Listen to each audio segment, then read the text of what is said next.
నమస్తే, welcome to prime time debate. దేశవ్యాప్తంగా సంచలనం రేపినటువంటి ఏపీ మద్యం స్కామ్పై ప్రభుత్వం దృష్టి సారిస్తున్నట్టు తెలుస్తోంది. ఇక ఈ స్కామ్లో కర్త కర్మ క్రియ అయినటువంటి రాజ్ కసిరెడ్డి ఇల్లు, కార్యాలయాలు, బినామీ ఇళ్లలో కూడా సిట్ అధికారులు సోదాలు నిర్వహిస్తూ ఉన్నారు. మొత్తంగా 50 మంది అధికారులు 15 బృందాలుగా ఏర్పడి సోదాలు నిర్వహిస్తున్నట్టు తెలుస్తోంది. మరి ఇప్పటి వరకు ఎన్నిసార్లు నోటీసులు ఇచ్చినా కూడా ఆయన నుంచి ఎటువంటి రియాక్షన్ రాకపోవడంతో మరి సోదాలు నిర్వహిస్తున్నారు. మరి ఆయన దొరికే అవకాశం ఉందా? పోలీసులకు దీనికోసం సంబంధించి కొన్ని కీలక డాక్యుమెంట్స్ అలాగే హార్డ్ డిస్క్లు కూడా స్వాధీనం చేసుకున్నట్టు వార్తలు వస్తున్న నేపథ్యంలో మరి ఈ కేసు అసలు ఏ మలుపు తిరగబోతుంది? రాజ్ కసిరెడ్డి మరి అధికారులకు ఏమైనా దొరికే అవకాశం ఉందా? ఇదిలా ఉంటే ఇదే కేసులో ఇప్పటికీ విజయసాయిరెడ్డి ఒకసారి పోలీసులు విచారణకు హాజరయ్యారు. ఇక సిట్ అధికారులు ఆయనకు కూడా నోటీసులు ఇస్తున్నట్టు వార్తలు వస్తున్న నేపథ్యంలో మరి దీంట్లో ఇంకా ఎవరెవరి పేర్లు బయటకు వచ్చే అవకాశం ఉంది, ఈ కేసు ఏ మలుపు తిరగబోతుంది అన్న విషయాలను ఈరోజు డిబేట్లో చర్చిద్దాం. మనతో పాటు డిబేట్లో పార్టిసిపేట్ చేసేందుకు స్టూడియోలో ఉన్నారు సీనియర్ జర్నలిస్ట్ సత్యమూర్తి గారు, అలాగే మరో senior journalist doctor Durga Vadlamani గారు. నమస్కారం సార్. నమస్కారం మేడం. సార్, ఇది పార్లమెంట్లో చర్చకు వచ్చిన తర్వాత ఏపీ మద్యం స్కామ్ దేశవ్యాప్తంగా సంచలనం రేకెత్తించింది. సో దీనిపైన లావు గారు అక్కడ అమిత్ షాని కలిసిన వెంటనే వచ్చి మళ్ళీ చంద్రబాబు గారిని కూడా కలిశారు. కొన్ని కీలక పత్రాలు, ఆధారాలు కూడా ఇవ్వడం జరిగిందని చెప్పి మొన్న మధ్య మనం విన్నాము. మరి ఆ నేపథ్యంలోనే ఏపీ ప్రభుత్వం స్పీడ్ పెంచింది అనుకోవచ్చా? మరి రాజ్ కసిరెడ్డి తప్పించుకు తిరుగుతూ ఉన్నారు, ఆయన ఏమన్నా మరి దొరికే అవకాశం ఉంటుందా? అసలు ఈ కేసు ఏ మలుపు తిరగబోతుందంటారు?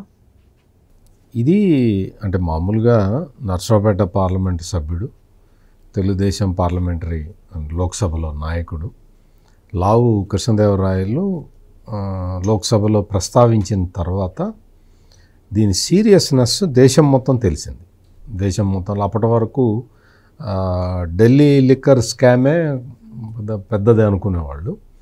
ఆ తర్వాత ఆయన ఒకసారి చెప్పిన తర్వాత, విడమర్చి చెప్పిన తర్వాత ఎట్లా చేసింది ఆంధ్రప్రదేశ్ ప్రభుత్వం జగన్మోహన్ రెడ్డి ముఖ్యమంత్రిగా ఉన్న సమయంలో అనేది చెప్పిన తర్వాత దేశం మొత్తం కూడా దీని మీద ఆసక్తి పెరిగింది. మొత్తం అందరూ కూడా చూస్తూ ఉన్నారు. ఇక్కడ సిట్టు ఫాస్ట్గా చేయటం లేకపోతే స్లోగా చేయటం అనేది లేదు. అటువంటి టాపిక్, అటువంటి ఇది లేదు. సిట్ తన పని తాను చేసుకుంటూ పోతున్నది. చట్టం ఎట్లా చెప్తే అట్లా చేసుకుంటూ పోతూ ఉన్నది. ఇప్పటికే మనం చూసాము, మద్యం కుంభకోణానికి సంబంధించిన అన్ని వివరాలు ప్రభుత్వం దగ్గర ఉన్నాయి.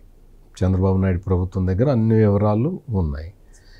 దీనికి ప్రధానమైన కారణం ఏంటి అంటే అప్పట్లో బ్రూవరీస్ కార్పొరేషన్ ఎండీగా పనిచేసిన వాసుదేవరెడ్డి ఇచ్చిన వివరాలు ఇవన్నీ కూడా. దాదాపుగా అతను దొరకటానికి అంటే పోలీసులకి పట్టుబట్టడానికి చాలా టైం పట్టింది. కానీ పోలీసులతోటి అతను ముందు నుంచే టచ్లో ఉన్నట్టుగా మనం అనుకోవచ్చు. పోలీసులతోటి అతను టచ్లో ఉండే అన్ని వివరాలు వాళ్ళకి ఒక్కొక్కటిగా ఇచ్చాడు అనేది తర్వాత తెలిసిన విషయం.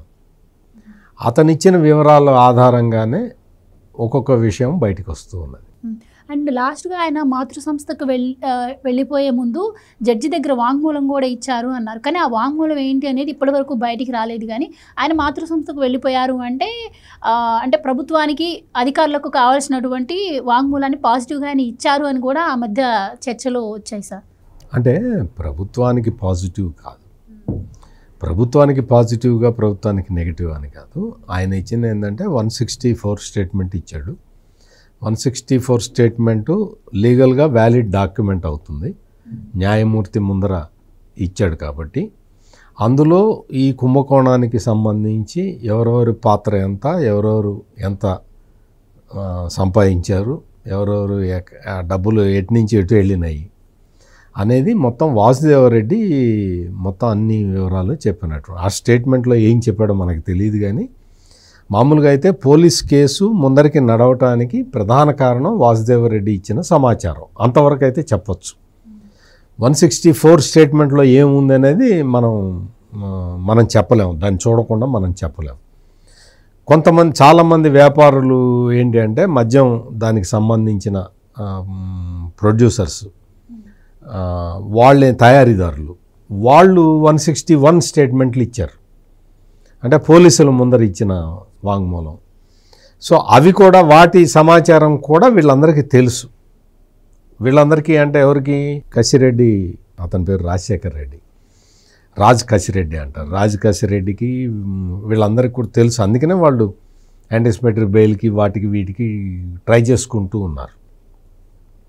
ఇక్కడ మనం ముఖ్యంగా గమనించాల్సింది ఏంటి అంటే, ఈ రాజ్ కసిరెడ్డి గురించి విజయసాయిరెడ్డికి మొత్తం తెలుసు. విజయసాయిరెడ్డి కూడా వాలంటరీగా చెప్పేశాడు ముందరే, నేను రాజ్ కసిరెడ్డి గురించి మొత్తం కర్త కర్మక్రియ రాజ్ కసిరెడ్డి, అతనికి సంబంధించిన వివరాలన్నీ నేను పోలీసులకి చెప్తానని కూడా చెప్పాడు.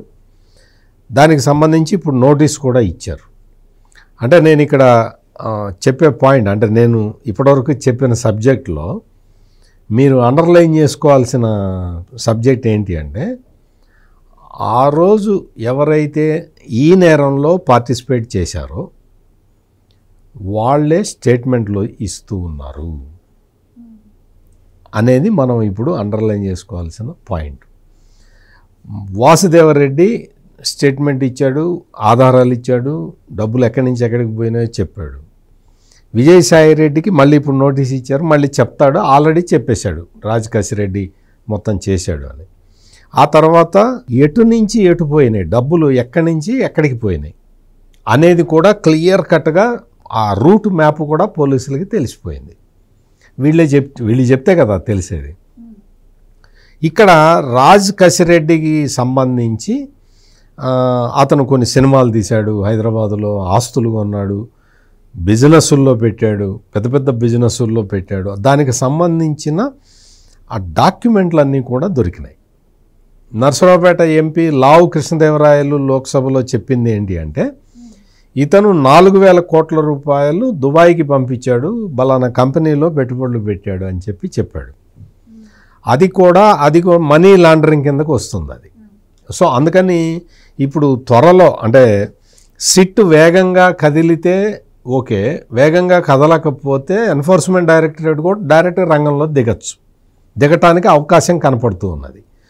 ఇక్కడ మొత్తం ఈ లిక్కర్ కుంభకోణం చూస్తే మామూలుగా జగన్మోహన్ రెడ్డి మామూలు ప్లాన్ వేయలేదు, దీని మీద ఓ పెద్ద మాస్టర్ ప్లాన్ వేశాడు.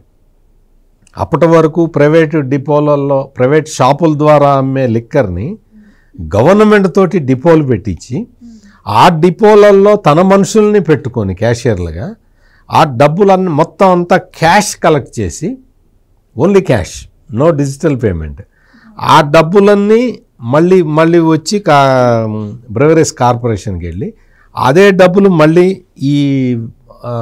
ఈ మద్యం తయారీ కంపెనీలకు వచ్చి ఈ మద్యం తయారీ కంపెనీల నుంచి మళ్ళీ వెళ్ళి డైరెక్ట్గా మూల విరాట్కి చేరుతుంది ఈ డబ్బులు. ఈ రూట్ అంతా కూడా, ఈ రూట్ మొత్తం మెయింటైన్ చేసిన వ్యక్తి రాజ్ కసిరెడ్డి అనేది అది కీలకమైన సమాచారం. ఆ సమాచారాన్ని ఇచ్చింది ఎవరు అంటే అది మనం చెప్పలేం కానీ, బట్ రాజ్ కసిరెడ్డి మాత్రం అతనికి సంబంధించిన అన్ని వ్యవహారాలు ఇక్కడ మొత్తం స్పష్టంగా అర్థమైపోయినాయి, పోలీసులకు కూడా క్లియర్ కట్గా దొరికినాయి. రాజ్ కసిరెడ్డి ఇన్ని వేల కోట్ల రూపాయలు ఈ గత 5 సంవత్సరాల్లో ఎట్లా పెట్టుబడి పెట్టాడు అంటే, కుంభకోణం చేయకపోతే పెట్టుబడి ఎట్లా పెడతాడు? కుంభకోణం చేయడానికి అతనే ఆ రాష్ట్రానికి ముఖ్యమంత్రి కాదు కదా, అతనే బ్రెవరీస్ కార్పొరేషన్ ఎండీ కాదు కదా, అతనేదో ఐటీ సలహాదారుడు. మరి మద్యం కుంభకోణం ఎట్లా చేశాడు అంటే, రాజ్ కసిరెడ్డి వెనక ఇంకొక ఆయన ఉన్నాడు. ఎవరో ఒక మామూలుగా అత్తారింటికి దారేది సినిమాలో చెప్తారు కదా, వాడు పోసాని కృష్ణమురళి చెప్తాడు కదా, మీ వెనక ఏదో అద్భుత శక్తి ఉందమ్మా, మిమ్మల్ని ఎవడు టచ్ చేయలేడమ్మా అంటారు కదా. అట్లా ఈ రాజ్ కసిరెడ్డి వెనక ఒక అద్భుత శక్తి ఒకటి ఉంది. ఆ శక్తిని ఛేదించాలి ఇప్పుడు.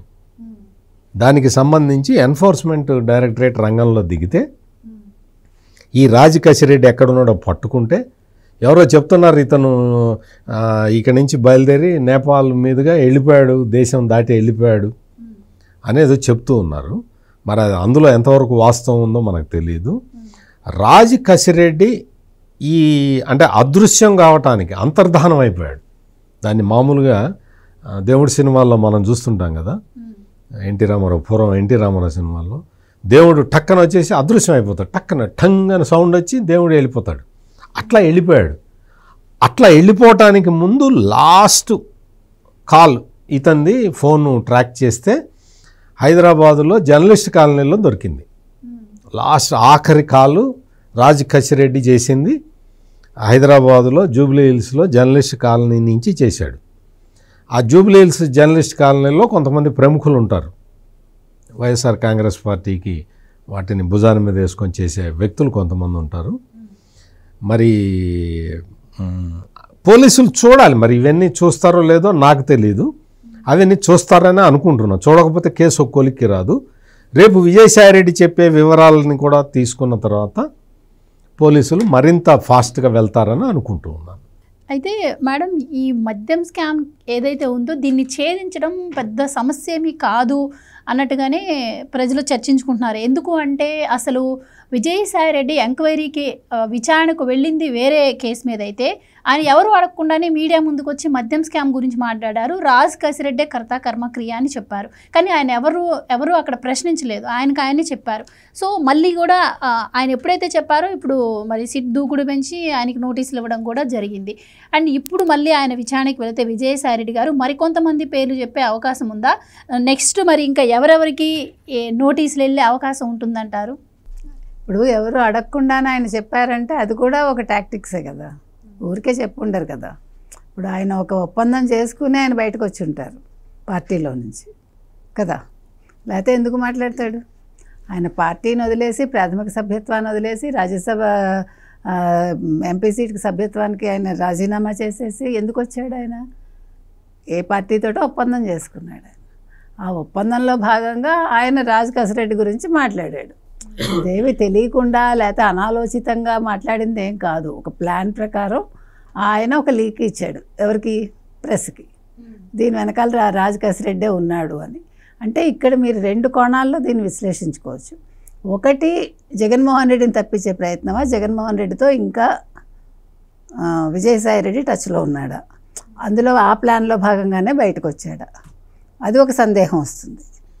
అందుకనే రాజ్ కసిరెడ్డినే ఇరికిచ్చాడా. ఎందుకంటే జగన్మోహన్ రెడ్డికి ప్రతి నెల 3,000 కోట్లు వెళ్ళినప్పుడు, ఇప్పుడు మీకు మొత్తం మీరు ఇవాళ మద్యం కుంభకోణం గురించి చూసుకుంటే కనుకైతే నెలకు 60 కోట్లు వసూలు చేశాడు ఆయన ఈ కంపెనీల దగ్గర నుంచి, మద్యం తయారీదారుల దగ్గర నుంచి. అందులో 60 కోట్లలో 3 కోట్లు ప్రతి నెల తాడేపల్లికి పంపించాడు, అది మనకు తెలిసినది. సో మరి అలాంటప్పుడు ఓన్లీ రాజ్ కసిరెడ్డినే ఎందుకు ఇరికిచ్చాడు? జగన్మోహన్ రెడ్డి గారికి ఏ సంబంధం లేదని కూడా చెప్పారు ఆయన క్లియర్గా. దట్స్ వాట్ ద ఎంటైర్ ఇది ఎక్కడే నేను మాట్లాడేది. అంటే తెలివైన వాడు ఎట్లా మాట్లాడతాడో మీకు చెప్తున్నా. అంటే ఇక్కడ ఎవరు విజయసాయిరెడ్డి బయటికి రావడంలో జగన్మోహన్ రెడ్డి పాత్ర ఉందా? ఆయనే బయటికి పంపించి నువ్వు ఇట్లా మాట్లాడు అని చెప్పారా? నేను మాట్లాడుతున్నది అది. నేను ఇప్పటికి కూడా నాకు సందేహమే. ఎందుకంటే విజయసాయిరెడ్డి ఒక ప్లాన్ ప్రకారం బయటకు వచ్చారు. ఆయన ఎవరిని ఇరికించలేదు, ఒక రాజ్ కసిరెడ్డిని తప్ప. మీరు గమనించండి, ఆయన మాటల్లో ఎక్కడా కూడా జగన్మోహన్ రెడ్డిని ఒక్క మాట అనలేదు, ఒక్క నెగిటివ్ పాయింట్ మాట్లాడలేదు, ఒక్క తిట్టు తిట్టలేదు. నేను ఏ పార్టీలోకి వెళ్ళనన్నాడు ఆయన, వ్యవసాయం చేసుకుంటా అన్నాడు ఆయన. You cannot trust fully Vijayasai Reddy. ఇవాళ కసిరెడ్డి ఎవరైతే ఉన్నారో మీరు చెప్పినట్టుగా కసిరెడ్డి 60 కోట్లు నెలకి తీసుకున్నాడంటే మీరు లెక్కేస్తే మొత్తం 5 ఏళ్లలో పోనీ అందాజా వేసిన 360 కోట్లు. సో నెలకి 3 కోట్లు అంటే 12 మూడు 36, 5 మూడు 15, 5 ఆరులు 30, 180 కోట్లు జగన్మోహన్ రెడ్డికి వెళ్తుంది ఈ 5 ఏళ్లలో. అంటే సింపుల్ లాజిక్ ఇది మనకు తెలుసున్న లెక్క. తెర వెనక ఎంత ఉందో మనకు తెలియదు. మనం 90 లక్షల పైగా 90 లక్షలు. అంటే మీరు అన్నదాన్ని బట్టి జగన్మోహన్ రెడ్డి గారు తప్పించుకునేందుకే విజయసాయిరెడ్డి బయటికి పంపించి మిగతా వాళ్ళందరినీ ఇరికించే ప్రయత్నం చేస్తారు. ఖచ్చితంగా ఇప్పుడు మీకు అదే కనిపిస్తోంది అక్కడ. మీకు ఇంతవరకు విజయసాయిరెడ్డి జగన్మోహన్ రెడ్డిని ఒక మాట అన్నాడా? పల్లెత్తు మాట అన్నారా? అనలేదుగా. ఇదంతా కసిరెడ్డి చేశాడు, జగన్మోహన్ రెడ్డికి సంబంధం లేదనే చెప్పాడు ఆయన. ఎల్లుండి విచారణకి వెళ్ళినా అదే చెప్తాడు ఆయన.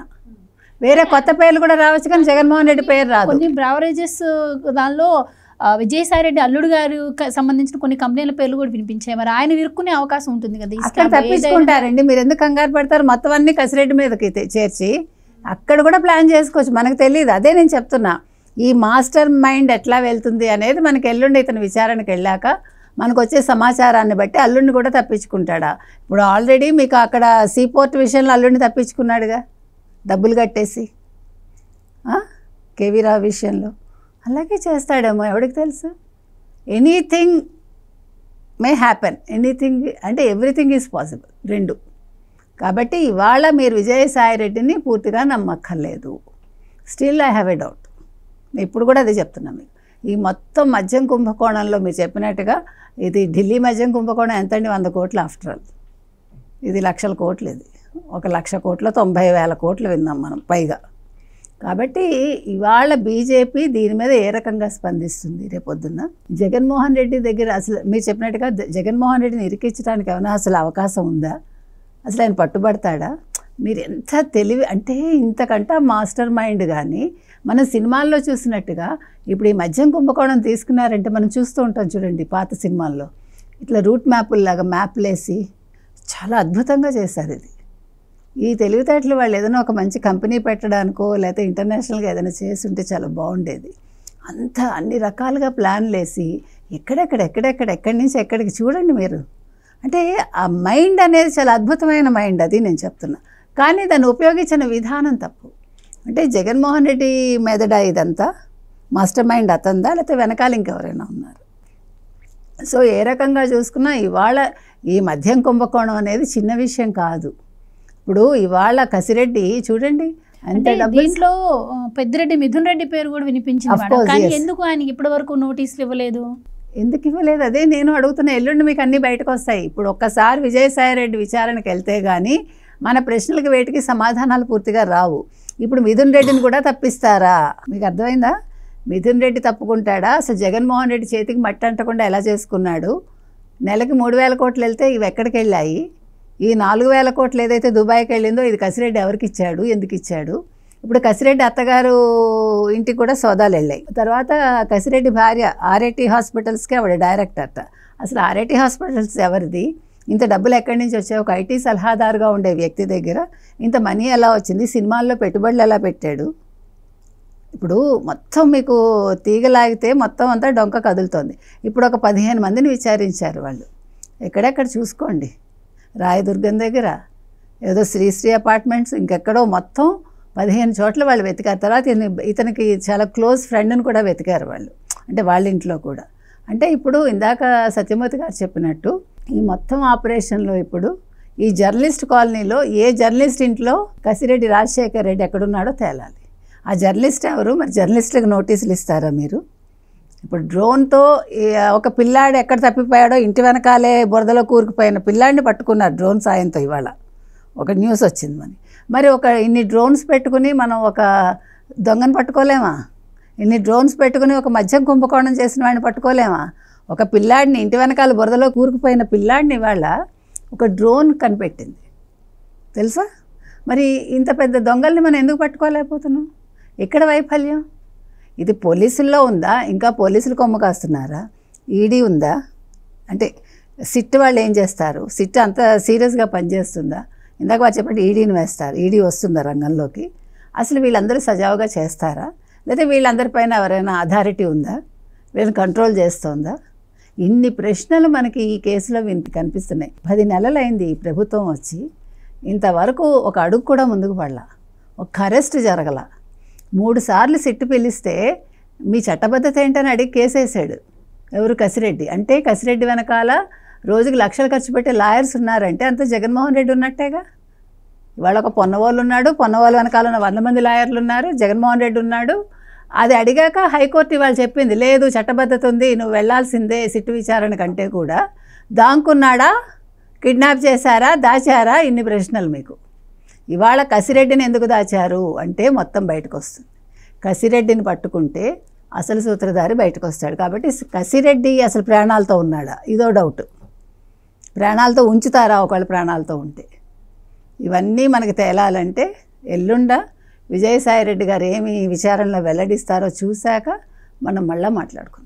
అయితే రాష్ట్రంలో జరుగుతున్నటువంటి స్కామ్పై సిట్ అధికారులు సోదాలు చేస్తున్నారు సార్.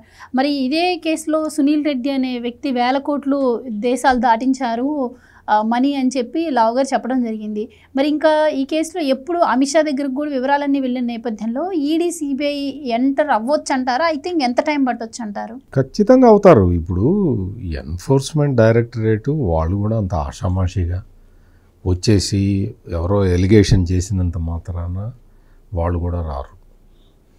వాళ్ళు రావాలి అంటే కాంక్రీట్, ఇప్పుడు మనం ఇక్కడ కూర్చొని మాట్లాడుకుంటున్నాం కానీ వాళ్ళు చేసే పని వాళ్ళు చేస్తూనే ఉంటారు. వాళ్ళకి ఎవరు వేరే వాళ్ళ పర్మిషన్ కూడా అక్కర్లే.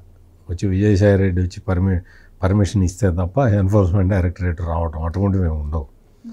వాళ్ళకి అనుమానం వచ్చి మనీ ట్రయల్ కరెక్ట్గా వాళ్ళకి తెలిస్తే వాళ్ళు వచ్చి టేక్ ఓవర్ చేస్తారు. ఇక్కడ మనీ లాండరింగ్ జరిగింది అనేది ప్రధానమైన ఆరోపణ.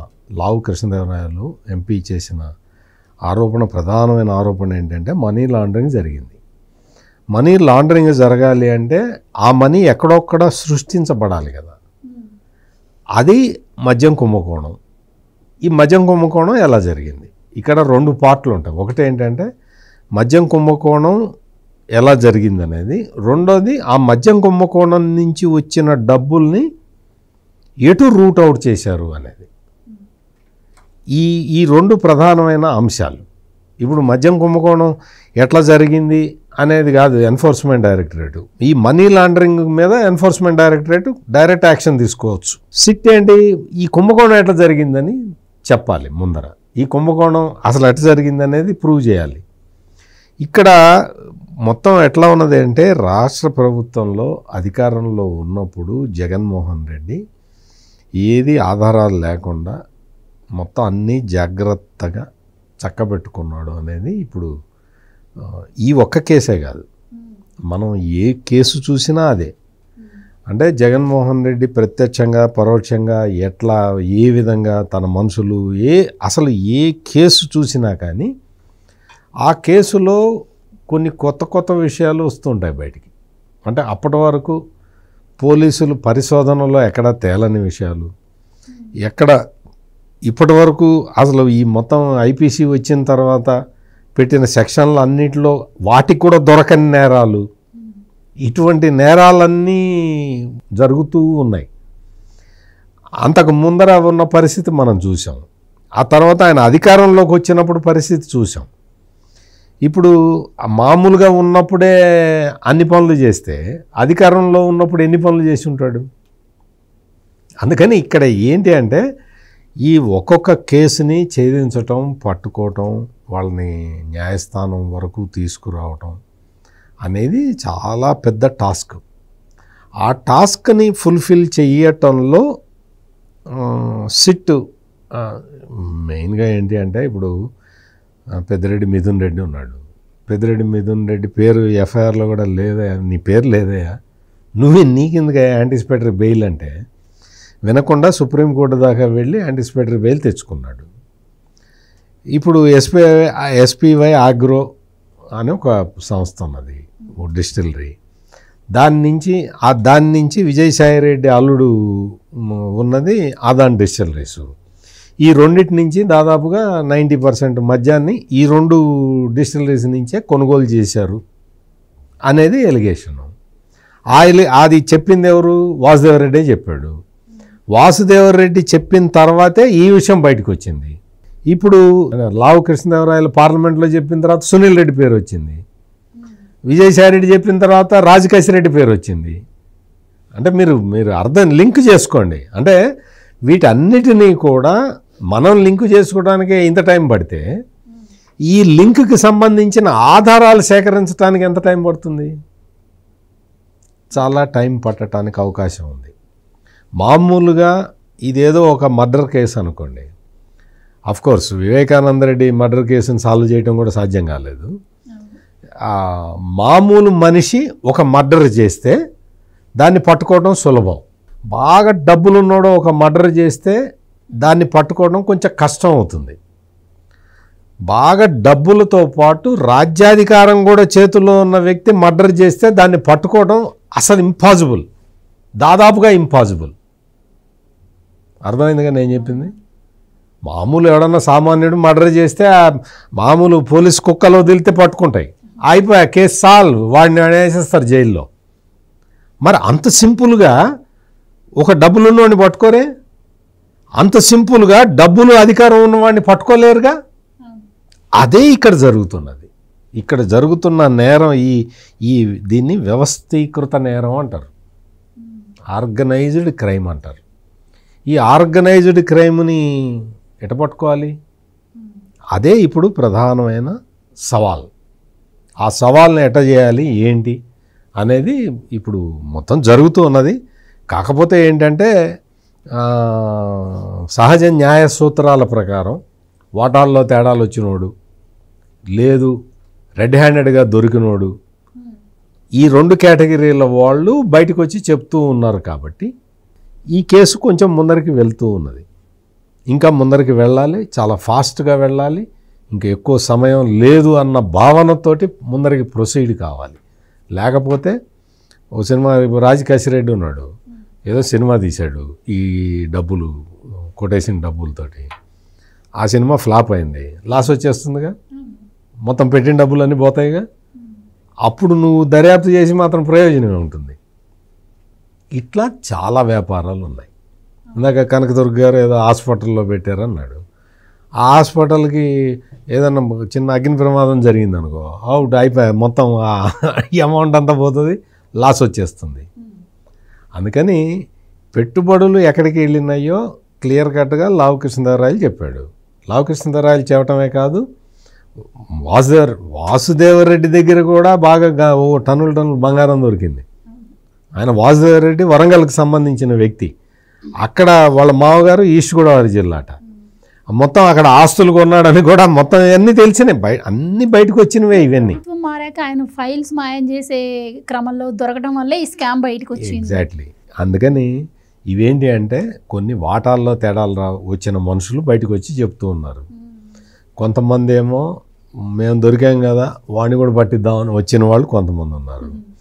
కొంతమంది ఏమో దీన్ని మొత్తం అంటే ఒక లాజికల్ కంక్లూజన్కి తీసుకెళ్ళే వాళ్ళకి సహాయం చేయాలని కొంతమంది చేస్తూ ఉన్నారు. ఇట్లా రకరకాల వ్యక్తులు రకరకాల పరిస్థితుల మధ్య ఈ కేసు ముందరికి వెళ్తూ ఉన్నది. కాకపోతే ఏంటంటే ఇంత స్లోగా వెళ్ళడం మాత్రం కరెక్ట్ కాదు, చాలా ఫాస్ట్గా వెళ్ళాలి. ఒక్కొక్కడు వెళ్ళి కోర్టుకు వెళ్ళి వాడు యాంటిసిపేటరీ బెయిల్ తెచ్చుకునేదాకా వెయిట్ చేయటం ఈ ఒక్క కేసే కాదు. ఆంధ్రప్రదేశ్లో అంతకుముందు జగన్మోహన్ రెడ్డి టైంలోనేమో ఆడెవ్వడన్నా కానీ ఆడికి మొహం మీద గుడ్డగప్పి తీసుకొచ్చి లాకప్లో పడేసి కొట్టారు. ఇప్పుడేమో అతనికి టైం ఇస్తున్నారు, సుప్రీంకోర్టు దాకా వెళ్ళేదాకా చూస్తారు. High court Mithun Reddy anticipatory bail high court రద్దు చేసింది. వెంటనే అరెస్ట్ చేయొచ్చు కదా, సారు సుప్రీంకోర్టుకి వెళ్తారని వెయిట్ చేశారు. సారు సుప్రీంకోర్టుకి వెళ్ళారు, అక్కడ ప్రొటెక్షన్ వచ్చింది. అంటే ఎందుకు చెప్తున్నానంటే ఇట్లా ఊరికే లాంగ్ రోప్ ఇస్తూ ఉన్నారు. ఒక రకంగా చూస్తే లాంగ్ రోప్ ఇవ్వటం కూడా మంచిదే. ఎందుకు అంటే ఆడు అక్కడ దాకా వెళ్తాడు, చివరి దాకా వెళ్ళాడు, ఇంకా అవతలేం లేదు. అప్పుడు అరెస్ట్ చేస్తే ఇంకా వాడేం చేయ, వాడిని ఎవరు కాపాడలేరు. అట్లా చాలామంది ఇరుక్కున్న వాళ్ళు చాలామంది ఉన్నారు. అందుకని మరి అదేమన్నా స్ట్రాటజీ ప్రకారం చేస్తున్నారా పోలీసులు మనకు తెలియదు. మనకైతే మాత్రం కేసులో ఇది చాలా స్లోగా జరుగుతున్నది అని మాత్రం మనకు అర్థమవుతున్నది. ఇప్పుడు సార్ అన్నట్టు స్లోగా జరగడం ఒకటైతే, ఈ స్లోగా జరగడం వల్ల వాళ్ళు లాంగ్ రోప్ వెళ్తున్నారు, వెళ్ళడం కూడా ఒక ప్లాన్లో భాగమే అయ్యి ఉండొచ్చు, లేదంటే కాకపోయి ఉండొచ్చు అని అన్నారు. ఇదొకటైతే స్లోగా వెళ్ళడం వల్ల వాళ్ళ ఆధారాలు కూడా మాయం చేసే ఆస్కారం కనిపిస్తోంది. ఖచ్చితంగా చేస్తారు, అదే పనిలో ఉంటారు. అవును. అండ్ గోరంట్ల మాధవ్ కేసులో కూడా మనం చూసాం, ఆయన ముందస్తు బెయిల్స్కి వెళ్ళడం, పోలీసుల్ని బెదిరించడం, ఎవరో ఆయన ఫోన్ ఇచ్చి సపోర్ట్ చేయడం. కాకాని గోవర్ధన్ రెడ్డి కోసం దాదాపు 20 రోజుల పై నుంచి గాలిస్తున్నారు, ఆయన ఆచూకీ కూడా కనిపెట్టలేకపోయారు. ఇప్పుడు రాజ్ కసిరెడ్డి నిన్న మొన్న రెడ్ కార్నర్ నోటీస్ ఇచ్చారు. అంటే ఒక మాజీ మంత్రి అతను ఎక్కడున్నాడో తెలియట్లే, రెడ్ కార్నర్ నోటీస్ ఇచ్చారు విదేశాలకు పారిపోకుండా. అంటే ఎటువంటి పరిస్థితుల్లో ఉన్నామో చూడండి మనం. అంటే ఎంత డేంజరస్ క్రిమినల్ మెంటాలిటీ ఉన్న వ్యక్తులతోటి మనం డీల్ చేస్తున్నాం. అంటే మనం అంటే మీరు నేను కాదు, పోలీసులు గమనించుకోవాలి, పోలీసులు కూడా గమనించుకోవాలి. ఇప్పుడు రాజకేశ్వరరెడ్డి విషయానికి కూడా ఎప్పుడో విజయసాయిరెడ్డి పేరు 1-2 నెలల క్రితం బయట పెడితే ఇప్పుడు నోటీసులు ఇచ్చారు. ఈలోపు ఆయన ఆధారాలన్నీ మాయం చేసుకొని మొత్తం సర్దేసుకుని కూడా ఉంటారు. ఈవెన్ ఇప్పటికిప్పుడు కూడా వాళ్ళకి ఎవరో ఇన్ఫర్మేషన్ ఇస్తున్నారు. ఒక్క రాజకేశ్వరరెడ్డికే కాదు, చాలా మందికి కూడా. ఈవెన్ నిన్న భూమన కరుణాకర్ రెడ్డి గారు కూడా చెప్పారు కదా, తిరుమలలోనే 1000 మంది దాకా నాకు ఇన్ఫర్మేషన్ ఇచ్చేవాళ్ళు ఉన్నారు అని చెప్పి. సో ఇంకా మిగతా వ్యవస్థల్లో ఉండరు అని అనుకోవడానికి కూడా ఉండదు ఆస్కారం. సో ఇన్ఫర్మేషన్ ఇవ్వడం వల్లే వాళ్ళ అత్తమామ ఇంటికి పోలీసులు వెళ్ళినా కూడా వాళ్ళు కనిపించలేదు, వారం క్రితమే మాయమే వెళ్ళిపోయారు. అంటే వాళ్ళకి వారం క్రితమే ఇన్ఫర్మేషన్ కూడా ఉండింది అన్నది ఇక్కడ క్లియర్గా అర్థమవుతుంది. సో ఎలా చూడవచ్చు అంటారు, ఈ జాప్యం వల్ల ఆధారాలు మాయమవ్వచ్చు, సార్ అన్నట్టు లాస్లు వస్తే ఆ మనీని రికవరీ చేసే అవకాశం ఉండకపోవచ్చు, ఇంకొంచెం స్పీడ్గా సిబిఐ ఈడీ కూడా ఎంటర్ అవ్వాల్సిన అవసరం ఉందంటారా? ఈ విధంగా ఇన్ఫర్మేషన్ వాళ్ళకి పాస్ చేస్తున్న వాళ్ళ గురించి మీరేం చెప్తారు? నిన్న 10 మంది పోలీసులను సస్పెండ్ చేస్తేనే వైసీపీ ఎట్లా మాట్లాడింది? మొన్న గుడ్డలోడు తీసుకొడతామన్న వైసీపీ నిన్న పోలీసులు వెనకేసుకొచ్చింది కదా. కాబట్టి మీరు అన్నట్టుగా ఇప్పుడు గోరంట్ల మాధవ్నే తీసుకోండి, మీరు నా మొహం మీద ముసుగేయకూడదని పట్టుబట్టాడు, కానీ వేయలేదు పోలీసులు. మరి తప్పు కదా. మీరు కిరణ్కేమో డస్ట్బిన్ కవర్ వేశారు, తప్పు కదా అది. అంటే మరి అసలు నిజంగా తప్పు చేసిన గోరంట్ల మాధవా కిరణా? కిరణ్ ఓన్లీ తిట్టాడు, తిడితే మీరేమో డస్ట్బిన్ కవర్ వేశారు. గోరంట్ల మాధవ్ ఎలాంటి వాడు అసలు? నేను వేసుకోనంటే మీరు వెయ్యరా కవరు? తప్పు కదా అది. నేను అనేది అందరినీ సమానంగా చూడండి అంటున్నా, ఒకటి. రెండోది, ఇంత జాప్యంగా ఇలా మీరు చెప్పినట్టు నిదానంగా వెళ్తే మొత్తం అన్నీ కూడా, అంటే ఇప్పుడు మీరు చెప్పినట్టుగా మొత్తం ఆధారాలు మాయమైపోతాయి, మనుషులు మాయమైపోతున్నారు. తప్పు చేసిన వాడు మనిషే కనిపించట్లా ఈ లేట్ వల్ల. అంటే వాళ్ళు ఎంత వాళ్ళ నెట్వర్క్ ఉంది మీరు చూడండి, వైసీపీ నెట్వర్క్. అంటే ఇక్కడ మీరు ఒక్కటి గమనించుకోండి, వాళ్ళు గత ఏడాది అంటే 23-24లో వాళ్ళు ముందే ప్లాన్ చేసుకుని మనం ఒకవేళ ఓడిపోయినా మనం ఎవరైనా దొరకకూడదని వాళ్ళు 1 year బిఫోరే వాళ్ళు ప్లాన్ చేసుకున్నారా? ఇక్కడ మనం ఆలోచించాల్సింది అది. అందుకే చూడండి, టక్క టక్క టక్క ఎక్కడికక్కడ అంటి చేయడాలు, లేకపోతే ఫైల్స్ మాయం చేసేయడాలు, ఓ పక్క తగలబెట్టడం, లేకపోతే మాయం చేయడం, డిస్క్లు ఎత్తుకుపోవటం, ఎక్కడికక్కడ ఎత్తుకుపోవడాలే, దొంగతనాలే. అంటే ఎంత ప్రీ ప్లాన్డ్గా వాళ్ళు ఉన్నారు. ఇప్పుడు అసలు ఇలా టక్కుని ఇలా అరెస్ట్ అయిపోవాలంతే. మీరు అన్నట్టుగా విజయసాయిరెడ్డి గారు చెప్పారు, లేకపోతే అతను ఎవరు వాసుదేవ్ రెడ్డి చెప్పాడు, చెప్పగానే ముందు అరెస్ట్ చేసి లోపల వేయాలిగా. వాళ్ళు సర్దుకునే వరకు మూటాముల్లే మీరు ఎందుకు టైం ఇస్తున్నారు? ఇప్పుడు రెడ్ కార్నర్ నోటీస్ ఇచ్చారంటేనే వాళ్ళకి మీరు ఇంత అవకాశం ఇచ్చినట్టుగా. ఇంకా ఏది చేత కాకపోతే ఇంక వాడు పారిపోతాడు అనుకున్న టైంలో మీరు ఒక రెడ్ కార్నర్ నోటీస్ ఇస్తున్నారు. అసలు అంత దూరం వాడికి అవకాశం ఇవ్వకూడదంట, హూఎవర్ ఇట్ ఈస్.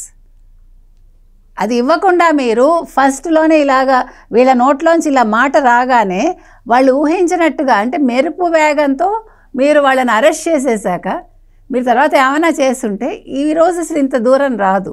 ఆయన చెప్పినట్టు వాళ్ళు డబ్బులు ఖర్చు పెట్టుకునే అవకాశం ఉండదు. ఎక్కడికక్కడ మనుషుల్ని కట్టడి చేస్తే ఈరోజు వైసీపీ ఇలాగా గజగజ వణికేదండి చెప్పాలంటే. ఇవాళ అవకాశం ఇవ్వట్లేదు. కూటమి ప్రభుత్వం ఆలోచించుకోవాలంటున్నా. అంటే ఈ జాప్యం వల్ల ఆపోజిట్ పార్టీస్ ఈవెన్ వైఎస్ఆర్సీపీ తప్పు లేదు కాబట్టి జాప్యం జరుగుతుంది, వాళ్ళు ప్రచారం చేసుకునే ఆస్కారం. వాళ్ళు మీకు సైకలాజికల్గా వాళ్ళు మిమ్మల్ని అటాక్ చేస్తున్నారు, గుర్తుపెట్టుకోండి. మీ మేధ మీద వాళ్ళు అటాక్ చేస్తున్నారు, నెంబర్ 1. నెంబర్ 2, మీరు అన్నట్టుగా మేము తప్పు చేయలేదు అని వాళ్ళు గట్టిగా అరుస్తున్నారు తప్పు చేసి. మీరు అవకాశం ఇచ్చారు, ఎప్పుడు కూడా అవతల వాడికి మనం అవకాశం ఇవ్వకూడదు. అది ఇవ్వనప్పుడే మనం సక్సెస్ అవుతాం. ఆ దొంగ ఎవడో మనకు దొరుకుతాడు. కాబట్టి ఎల్లుండ విజయసాయిరెడ్డి విచారణ తర్వాత ఏం బయటకు వస్తాయో చూద్దామండి. నెక్స్ట్ ఎవరెవరు అరెస్టులు ఉంటాయో చూద్దాం.